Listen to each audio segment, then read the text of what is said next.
Iran से बड़ी खबर सामने आई है, जहां एक बार फिर से मध्य पूर्व में युद्ध विराम की स्थिरता पर सवाल खड़े हो गए हैं। जी हां, ईरान ने अमेरिका पर सीजफायर तोड़ने के गंभीर आरोप लगाए हैं और कहा है कि अमेरिका तनाव कम करने के बजाय सैन्य कार्रवाई के जरिए पूरे क्षेत्र को एक नए संकट की ओर धकेल रहा है।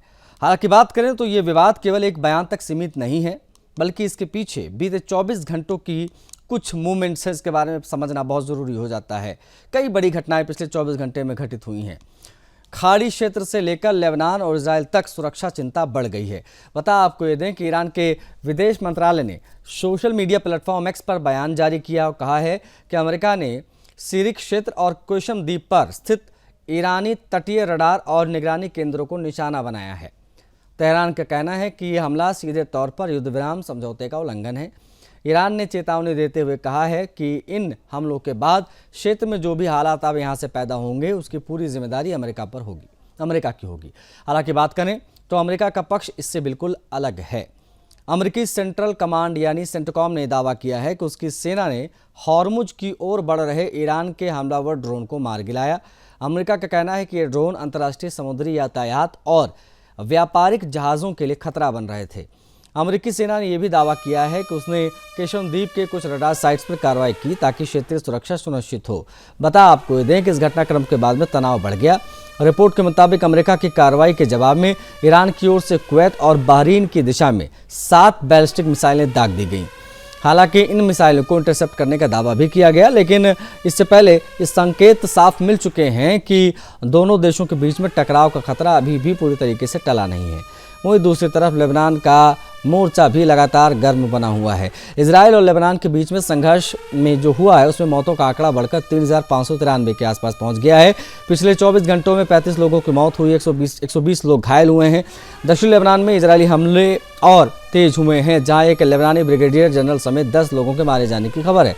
कई संवेदनशील इलाकों में लोगों को घर खाली करने का निर्देश दिया गया है। साथ ही इजरायल सेना ने दावा किया है कि उसने लेबनान से दागे गए 2 प्रोजेक्टाइल्स को अपने सीमा में प्रवेश करने से पहले ही मार गिराया। हालांकि बात करें तो सैन्य मोर्चे के साथ साथ कूटनीतिक मोर्चों पर भी गतिरोध बना हुआ है। CNN की रिपोर्ट के अनुसार संभावित ईरान अमेरिका समझौता करीब 24 अरब डॉलर की फ्रीज संपत्तियों पर अटका हुआ है। ईरान चाहता है कि समझौते के साथ ही कम से कम 12 अरब डॉलर की राशि जारी की जाए, जबकि अमेरिका इन मांगों पर अभी सहमत नहीं दिख रहा है। इसके उलट ट्रंप प्रशासन इस बात पर विचार कर रहा है कि ईरान के जब्त संपत्तियों का उपयोग कुवैत, बहरीन और अन्य खाड़ी देशों को हुए नुकसान की भरपाई में किया जाए। राजनीतिक बयानबाजी भी लगातार तेज हो रही है। अमेरिकी राष्ट्रपति ट्रंप ने हाल ही में भविष्य में ईरान के सर्वोच्च नेता से मुलाकात की संभावना भी जताई थी, लेकिन ईरान के विदेश मंत्री अब्बास अराक्ची ने इस प्रस्ताव को लगभग खारिज कर दिया था। बयानों का दौर लगातार जारी रहा, लेकिन पिछले 24 घंटे में जिस प्रकार से हमलों की बातें आई और जिस प्रकार से ईरान ने पलटवार करते हुए कुवैत और बहरीन में बैलिस्टिक मिसाइलें दागी, उससे एक बात बहुत साफ हो गई है कि ये सीज फायर ऑलमोस्ट टूट चुका है। लेबनान में एक तरफ से इजराइल हमला कर रहा है, इधर यूएस जो है वो ईरान के ऊपर अटैक कर रहा है। चीज़ें कम होने का नाम नहीं ले रही।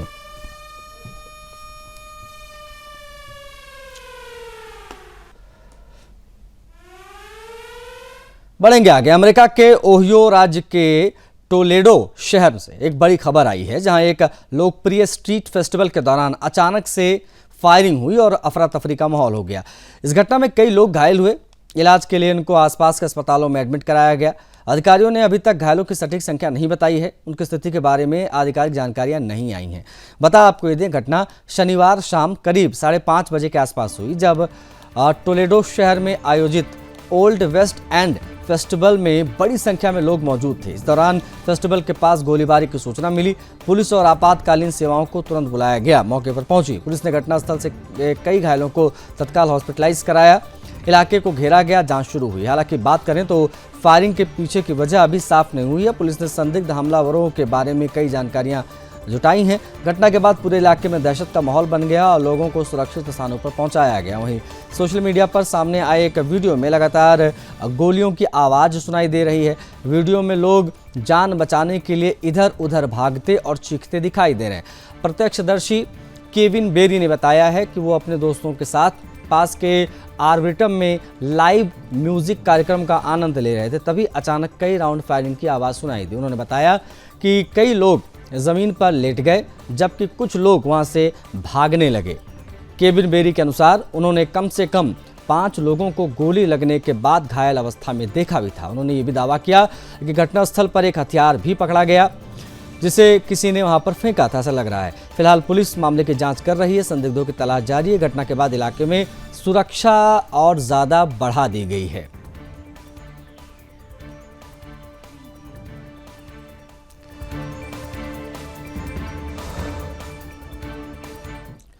इक्वाडोर के प्रशांत तट पर स्थित माटा शहर में एक बड़ी खबर सामने आई, जहां देश के सबसे बड़े फिशिंग पोर्ट में शनिवार को भीषण आग लग गई। भारी तबाही मची। आग इतनी तेज थी कि देखते देखते 20 से अधिक मछली पकड़ने वाली नौकाएं इसकी चपेट में आ गईं और जलकर खाक हो गईं।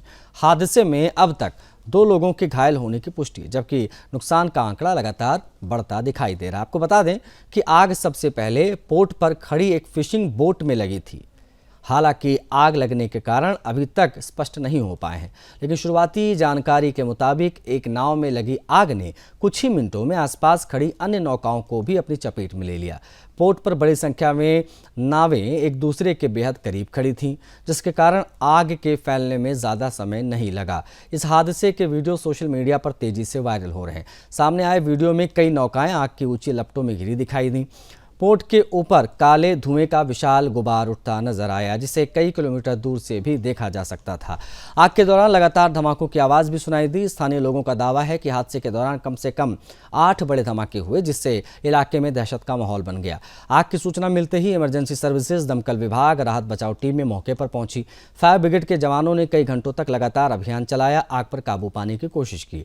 आग की तीव्रता इतनी अधिक थी कि कई दमकल वाहनों और अतिरिक्त संसाधनों को मौके पर भेजना पड़ा। राहत कर्मियों ने आसपास के क्षेत्र को खाली कराया और लोगों को सुरक्षित स्थानों पर पहुंचाया। वहीं इक्वाडोर की नेशनल पुलिस ने कहा है कि आग में हुए नुकसान का विस्तृत आकलन हो रहा है। अधिकारियों के अनुसार दर्जनों नौकाओं को गंभीर नुकसान भी हुआ है और करोड़ों डॉलर के आर्थिक नुकसान की बात भी सामने आई है। फिलहाल जांच एजेंसीज आग लगने के वास्तविक कारणों की जांच कर रही हैं। आपको यह भी जान लेना चाहिए कि माटा शहर इक्वाडोर की अर्थव्यवस्था के लिए बेहद महत्वपूर्ण शहर है। प्रशांत महासागर के किनारे ये बसा है।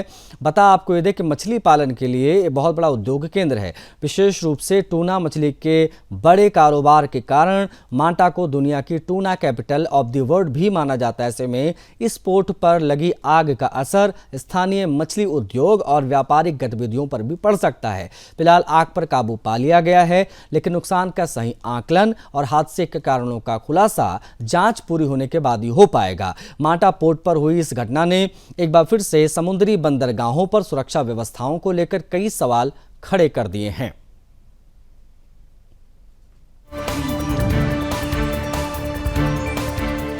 नई दिल्ली से भारत नेपाल संबंधों को लेकर एक महत्वपूर्ण खबर आई है, जान लीजिए। भारत के विदेश मंत्री एस जयशंकर ने नेपाल के विदेश मंत्री शिशिर खनाल के साथ द्विपक्षीय बैठक की, जिसमें दोनों देशों के बीच में आर्थिक, डिजिटल, सांस्कृतिक इन तमाम सहयोगों को नई गति देने पर सहमति बनी। इस बैठक का सबसे बड़ा परिणाम दोनों देशों के भुगतान प्रणालियों को जोड़ना रहा। आपको बता दें कि भारत के यूनिफाइड पेमेंट इंटरफेस यानी कि यूपीआई को नेपाल के नेशनल पेमेंट सिस्टम से जोड़ दिया गया है। इस कदम के बाद में भारत और नेपाल के नागरिकों के लिए सीमा पर डिजिटल भुगतान और धन हस्तांतरण पहले से कहीं अधिक आसान हो जाएगा। माना जा रहा है कि इससे दोनों देशों के बीच में व्यापार, पर्यटन और लोगों के आपसी संपर्क भी बढ़ेंगे। हालांकि बात करें तो बैठक केवल डिजिटल कनेक्टिविटी तक सीमित नहीं रही। भारत ने 2015 में नेपाल में आए विनाशकारी भूकंप के बाद शुरू किए गए पुनर्निर्माण कार्यक्रम के तहत 72 स्वास्थ्य सुविधाएं, 12 सांस्कृतिक विरासत परियोजनाएं नेपाल को औपचारिक रूप से सौंपी थी। इन परियोजनाओं का उद्देश्य नेपाल के स्वास्थ्य ढांचे को मजबूत करना था, उसकी सांस्कृतिक धरोहरों के संरक्षण में सहयोग करना भी। शिक्षा और तकनीक के क्षेत्र में भी दोनों देशों के बीच में महत्वपूर्ण समझौता हुआ है। काठमांडू यूनिवर्सिटी और भारत की डिजिटल इंडिया भाषिणी पहल के बीच MOU यानी मेमोरेंडम ऑफ अंडरस्टैंडिंग पर हस्ताक्षर किए गए। इस समझौते के तहत नेपाल के लिए एक वॉइस फर्स्ट भाषा अनुवाद प्लेटफॉर्म विकसित किया जाएगा, जिससे विभिन्न भाषाओं में संवाद और डिजिटल सेवाओं तक पहुंच आसान होगी। कुल मिलाकर ये बैठक भारत और नेपाल के बीच में पारंपरिक मित्रता को आधुनिक तकनीक, डिजिटल भुगतान और विकास सहयोग के नए आयामों से जोड़ने की दिशा में एक महत्वपूर्ण कदम माना जा रहा है।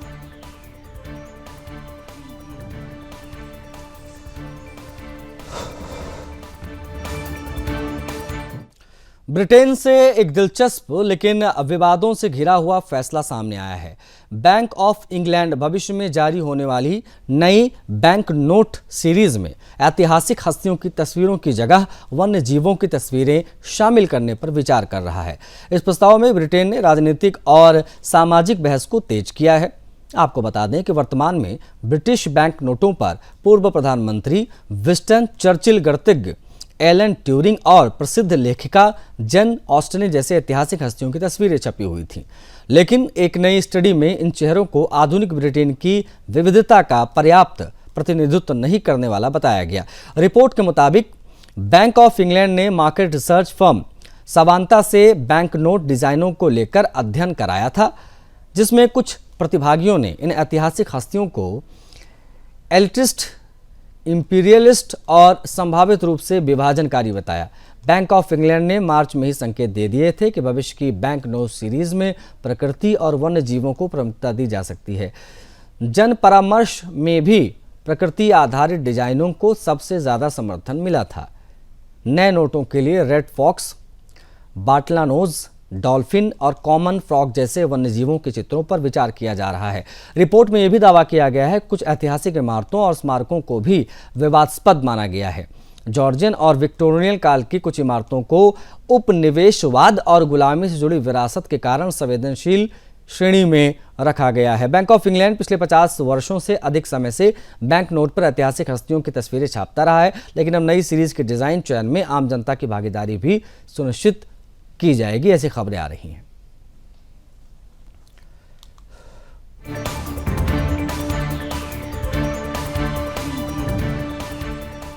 अमेरिका के फिलाडेल्फिया शहर में एक बेहद दुखद और चिंताजनक खबर दिखाई दी है, जहां तेलंगाना के 28 वर्षीय भारतीय युवक अंशुल कुंचा की गोली मारकर हत्या कर दी गई।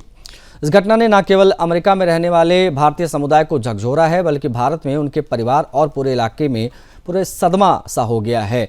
परिवार का आरोप है कि अंशुल को एक फर्जी पिज्जा डिलीवरी ऑर्डर के जरिए सुनसान इलाके में बुलाया गया, फिर सुनियोजित तरीके से उसकी हत्या कर दी गई। अंशुल पिछले करीब 4 वर्षों से अमेरिका में रह रहा था। वो एक मल्टीनेशनल कंपनी में कार्यरत था और अतिरिक्त आय के लिए weekly part time pizza delivery का भी काम करता था। शनिवार रात उसे एक पिज्जा डिलीवरी का ऑर्डर मिला, जिसके बाद वो निर्धारित पते पर पहुंचा, लेकिन वहां पहुंचते ही उस पर हमला हो गया। शुरुआती जानकारी के अनुसार एक अज्ञात हमलावर ने अंशुल पर ताबड़तोड़ गोलियां मारी। रिपोर्ट्स के मुताबिक उसके सिर में कई गोलियां लगी, जिससे उसकी मौके पर ही ऑन द स्पॉट मौत हो गई। हमलावर वारदात को अंजाम देने के बाद फरार हो गए। पुलिस मामले की जांच कर रही, लेकिन अभी तक किसी संदिग्ध को गिरफ्तार तक नहीं किया गया है। परिवार इस घटना को साधारण लूटपाट नहीं मान रही है। अंशुल की बहन तन्वी कुंचा का कहना है कि हत्या के बाद उनके भाई का कोई सामान भी नहीं लूटा गया। उनका मोबाइल, अन्य सामान और निजी वस्तुएं सुरक्षित मिली। ऐसे में परिवार को संदेह है कि पूरी घटना पहले से रची गई साजिश का पार्ट थी। तन्वी के मुताबिक जिस स्थान पर अंशुल को डिलीवरी के लिए भेजा गया, वहां कोई ग्राहक मौजूद नहीं था और बाद में पता चला कि ऑर्डर ही फर्जी था। परिवार ने यह भी दावा किया है कि घटना के समय इलाके में 2 नकाबपोश लोगों को बैग लेकर घूमते हुए देखा गया था। इससे संदेह और गहरा हो गया है कि अंशुल को जानबूझकर जाल में फंसाया गया, निशाना बनाने के लिए। तन्वी ने बताया कि इससे पहले अंशुल अमेरिका में लूटपाट का शिकार हो चुका था, तो उसे मोबाइल फोन, चेन और नकदी छीनी गई थी। वहीं इस घटना का भारत के न्यूयॉर्क स्थित दूतावास में शोक दिखाई दिया, वहां पर शोक व्यक्त किया गया। दूतावास ने कहा है कि वो स्थानीय प्रशासन और परिवार के संपर्क में है तथा हर संभव सहायता प्रदान की जा रही है। फिलहाल परिवार अंशुल का पार्थिव शरीर जल्द ही भारत भेजने की मांग कर रहा है, ताकि उनका अंतिम संस्कार इत्यादि किया जा सके। इस घटना के बाद में अमेरिका में तेलुगु समुदाय और तेलंगाना के गुंडल पोचमपल्ली क्षेत्र में भी शोक की लहर है।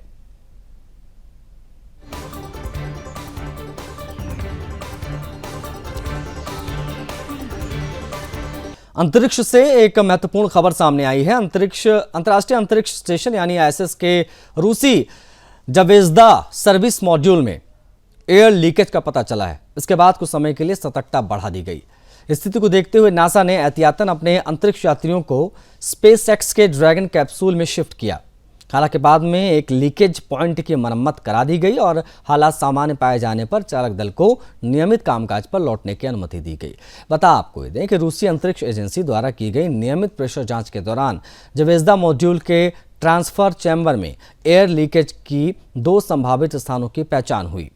इसके बाद इंजीनियरों ने तुरंत कार्रवाई की, एक लीकेज पॉइंट को तुरंत सील किया गया, दूसरे स्थान की मरम्मत की प्रक्रिया शुरू हुई। नासा ने किसी भी संभावित खतरे को देखते हुए अतिरिक्त सावधानी बरती। नासा के प्रवक्ता हैं बेथनी स्टीवेंस, उन्होंने बयान दिया कि क्रू 12 मिशन के अंतरिक्ष यात्रियों को स्पेस सूट पहनकर स्पेसएक्स ड्रैगन कैप्सूल में जाने के निर्देश हमने दे दिए थे। ये कैप्सूल आपातकालीन परिस्थितियों में आईएसएस से पृथ्वी तक सुरक्षित वापसी के लिए उपयोग किया जाता है। बात करें तो नासा और रोसकॉस्मोस पिछले कई वर्षों से ज्वेज़दा मॉड्यूल पर मौजूद सूक्ष्म दरारों और दबाव में होने वाली कमी को निगरानी में रखे हुए थे।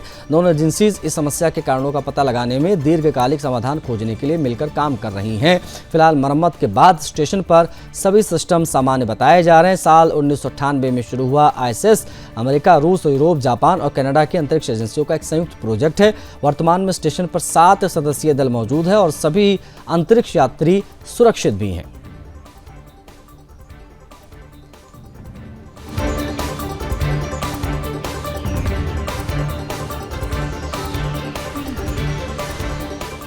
पाकिस्तान के सिंध प्रांत से आर्थिक बदहाली और खाद्य संकट की एक बड़ी तस्वीर आई है। सरकार की गेहूं खरीद योजना बुरी तरीके से विफल होती वहां दिख रही है, जिसका सीधा असर आम जनता की जेब पर पड़ रहा है। गेहूं और आटे की कीमतों में लगातार बढ़ोतरी हो रही है, जिससे लोगों के लिए रोजमर्रा की जरूरतों को पूरा करना भी मुश्किल हो गया है। सिंध सरकार ने 25-26 यानी 2025-2026 की फसल के लिए 10 लाख मीट्रिक टन गेहूं खरीद का लक्ष्य रखा था, लेकिन 4 जून तक सरकार केवल 79,835 यानी 79,835 मीट्रिक टन ही गेहूं खरीद पाई, यानी निर्धारित लक्ष्य का 8% भी पूरा नहीं हुआ। इस स्थिति पर सिंध के मुख्यमंत्री सैयद मुराद अली शाह ने भी चिंता जताई है। अधिकारियों के साथ बैठक की है। सरकारी खरीद अभियान की विफलता का एक बहुत बड़ी वजह जो है वो किसानों को खुले बाजार में अधिक कीमत मिलना बताया गया। सरकार जहां समर्थन मूल्य पर गेहूं खरीदना चाहती थी, वह निजी व्यापारी किसानों को उससे अधिक दाम दे रहे हैं। यही कारण है कि किसान सरकारी खरीद केंद्रों के बजाय निजी व्यापारियों को जाकर अपना भंडार जो है गेहूं का वो बेच रहे हैं। इससे जमाखोरी की बातें भी सामने आई हैं। 100 किलो गेहूं की कीमत 11,100 पाकिस्तानी रुपए तक पहुंच गई है, जबकि हैदराबाद में ये 10,900 रुपये प्रति 100 किलो है, क्विंटल है। वहीं खुदरा बाजार में आटा 135 से 140 रुपये प्रति किलो तक पहुंच गया है, जबकि सरकार ने इसकी अधिकतम कीमत 107 रुपये कर दी है। तो जो स्टेटमेंट आया है, इस स्टेटमेंट के बाद में ये साफ हो गया है, जो सफाई दी गई सरकार की तरफ से उसके तहत कि प्राइवेट में ले जाकर अपने अपने गेहूं को बेचा जा रहा है। इसकी वजह से जो है ये समस्याएं हो रही हैं और महंगाई से जनता परेशान हो रही है।